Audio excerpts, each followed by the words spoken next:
Hello, everybody. I am Klaas from Lord of the Lost, and you're watching Loud TV.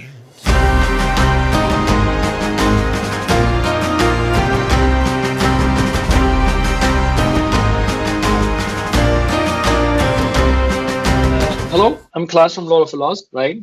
And ravi de vous rencontrer. Malheureusement, je ne parle pas français. Wonderful. But yeah, let's do it in English. It's better for both. Yeah, please, please, please. I beg you. No problem. So we are here to talk about the new album, the Swan Songs #3 from Right, exactly. from Lord of the Lost. At the very beginning, who's got the idea to make Swan albums at the very beginning with classical elements, violence, etc.? Um, Before we did an album, we were playing a festival called Gothic meets Classic in Leipzig, and it worked out quite fine. Um, and since we have a very classic arrangement professional dude in the background, Corvin, uh, the one that is always with us for classical arrangements, even from the first record. We thought that we have the possibilities and the manpower and everything to just bring it to the next step, not just having one show, but thinking about if we can find musicians and everything in our area, and then covering our own, or not covering, like interpreting our own songs, like we did to the Gothic meets Classic, and also writing new songs that were probably there already, but never really fit into the rock and roll, heavy metal, Gothic kind of style. So we put them into that ensemble thing. So it worked out. And yeah, and also there are quite some songs, for example, like See You Soon, that are working better in the Swan Ensemble also. So that we decided to play some songs mostly for Swan Ensemble and not anymore in rock. So somehow there was also giving even more food to make the Swan Ensemble grow, because some songs were only performed in the classic version, some only in the middle version. So I think we created something that doesn't bother or standing in the way of the rock and roll or metal thing. It's perfect symbiosis, but I think on the long haul it needs both products. So because I think both became quite big for each other. So it's pretty cool. And also for me, sorry, I might just answer to the new questions right now. It's also something that is super good for us, and like going off stage and you're completely done for the day, or just wearing a nice suit, just sitting on a chair for 2 hours, relaxing, playing some nice bass tunes on an acoustic bass, and going off stage completely chill. So to experience both things is like, yeah, I feel really relaxed and whole because I'm not missing anything anymore, because I get complete both worlds. So that's perfect. Yeah, I just came a bit. Wonderful. As well as I am not going to so many classic concerts, but we're giving the fans the opportunity to have access to also that kind of music. And since they still hear or see us, they have easy, instant access to that music, and probably we open up also the world for them. So that's really cool, and it seems really working out. And there's also a difference if people in the crowd freaking out, clapping or something, or if people get up after sitting and listening and giving standing ovations like in the classic way. I'm really grateful that I can have those both kind of worlds. So yeah. And for this album, Swan Songs 3, number 3, it's a real teamwork, as you are 14 people into the. Yeah. It's a quite a big formula, and Right. so how did you work? It works quite good since we always had and still have some kind of a hierarchy. I think is the right word in English as well. I can just say that somehow Chris is always the musical director. He's actually also the one writing most of the songs because he's some kind of endless creative person. So somehow, I think for a shark, if he can't move anymore, he dies. So Chris needs to write songs and having ideas, and always sees also things when other people bringing some stuff, and that he always connects all the parts. And so most of the time, he's the creative engine and comes with most of the songs. And even if we are in the end on stage, like I think 14 people now, it was mainly Chris, and then, for example, with Corvin and Jared, also figuring out which old songs can be changed into a good classic way. I mean, so even if the rock song is cool, it might not be possible for us to put it in the classic way. So, but mostly it was them to also to write songs and put them or change the old songs into new. And in the end, the rest of the musicians for the classic one were just like recording their instruments after the music was created, composed, written, and stuff like that. It's a bit different from the actual songwriting camp that we had for the rock record already. Because even if you people there waiting for the actual release, we have to already figure out what the next one will be.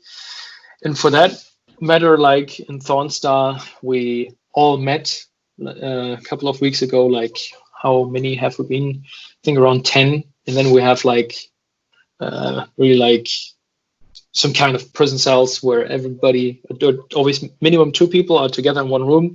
And in the end of the day, we come up with an idea or something like that. Okay. So in the end, 14 people is a lot on stage, but not so many are really in the creative process, because I think that's impossible. I think an orchestra never ever wrote songs, like going in a rehearsal room, because if 14 people just playing something, it's just a mess. It's like when you see a classic show and they're all warming up their violins, whatever, and it sounds like a mess, like, and then they come down again. I think somehow a rehearsal or songwriting would sound like that if everybody would just do. Because orchestras, usually they can just play what's written down. They're not the ones like I think Led Zeppelin would have been done in a rehearsal room, and hey, you know, I have and I say, okay, it works better with that kind of rock context than classic. And as you mentioned, you played an acoustic bass, and you told us it's very different from the traditional bass on stage. Is it more difficult to play for you, or is it a challenge, something specific about it? It's more difficult how to like, from the playing bass to the techniques. There's more to do. I don't know how to say that. For example, In the rock, if it's like da da da da da da da da da da da da da, and in the bass Swan Songs version, it was a do do do do do do do do. There's more like lines and melodies in it, and for that reason, that I play more melodic. We also have a double bass player, woman, and she's also playing the bow. So she's getting even lower than my bass playing. And for example, she's streichen in Germany with a bow, like it's not like boom boom boom boom boom all the time. Yeah. So Okay. if I play da da da da da, he's like, and so that gives more the classic appeal.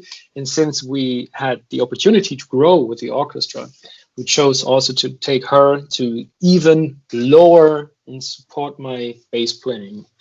That's really cool. So it sounds even more classic with her right next to me. Or she's usually on that side next to me. So there is also some guests like Joy Frost. Right. She's an American singer, right? Correct. How did you get in touch with? I think she's not in metal at all. She's in rock, right? Yeah, she's, or let's say, singer-songwriter stuff. I think when she performs on her own, she's mainly playing with her acoustic guitar and singing. And I think she's actually living in Ireland. I'm not sure, Ireland or Scotland. I think Scotland. With her, it's not a fiance anymore. She's married, actually, I think. But I don't know if that's private. I don't know, but I think you can read in on Facebook. But she studied in Germany, in Hamburg, on the SAE Technology College. And I think it was mainly recording and stuff. And since Chris was a teacher at that school, I think he met her there or even taught her like recording classes and whatever. And so they found each other and found out that it's cool to write songs together. And don't ask me which songs, the names, but she already wrote songs with us for the records before. And because I'm horrible with names, that's why also if you ask me for what's your favorite song of Swan Song 3, I wrote it down, because if I hear a song, I say, yeah, that's great, but okay, what was the title of that track? Oh, I'm horrible with names. That's why I made some things, but it works so good with Joy, Mrs. Frost, and also the way she sings and the soul she's having in her voice, the way she's rhythmic, like really, yeah, like R&B style, and so cool. I always get shivers when I just think about it. And that song is so good, and we just released it as a video on YouTube. And there is also a song, "Let Us to Home." This is the name. Mm-hmm. Yeah. It lasts 18 minutes. Right. And it's like when you listen to it with your earphones, it's like a movie soundtrack, right. A lot of different emotions. It was a really good job and a really good challenge. I mean, for you now. Yeah, I mean to exchange it, and I think it also fits perfect to the Swan Ensemble, since it was all, and it's going to be so crazy because I am in general more the live guy, and I'm so looking forward. I mean, I can't say which songs we play live, but probably whenever we will play it live, it will be so cool to play it that long. I mean, to just like really dive into that song, go through all those waves and storylines in that one, and I'm looking forward to just sit there and having finished playing the song and breathe. Literally the first time after finishing the song, it's like, oh, wow. And that's what I'm looking forward if I think about that song. It's going to be so cool. And yeah, and the good thing is, since we're an orchestra, we have like notes, like sheets. So it's also not such a big challenge to remember every single note for such a long track with so many different parts. So I can even sit on my black chair on stage and just like, yeah, sometimes just watch on the sheets, knowing where I am, knowing what to play, and really enjoy all this long, super amazing song. A long journey. Yeah, it's a journey, right? But it will be so good. Chris has a new project with Dero from Hoof. Right. And do you have yourself some side projects? Funny thing is, I am the bass player of Die Kreatur. Okay. So the stupid thing is like through Corona, we actually can't play. We don't know when it will be possible. Since Oomph and Lord of the Lost are going to have a full schedule next year as well to match something to make it happen that we from Lord of the Lost and some part of Oomph can make another tour together. There will be an acoustic show in August. Yeah, it's a live show like we all see in the past months, and it will be with the 14 people, right? Right, correct. The complete setup like we were supposed to play at the Mira Luna Festival. And it's a bit quite a rehearsal before the German tour next April, right? So I think it will be only new in Germany for in this formula. For next year, you mean? Yeah. Because the release show is international. Everybody from all over the world can attend to the show. But that formula is actually, for now, German exclusive. Not exclusive. I mean, it's actually happening in Germany because like traveling with so many people is quite a thing. We did in Russia. That was quite good. But in Russia, we already have a market. And so we didn't have to pay. So we were able to pay for all the expenses, paying the musician and stuff like that. That worked out. But I mean, yeah, that's why if we grow bigger, then we can also, or we should think about playing other countries as well. Okay. But for example, in France, we still have to grow to make that happen.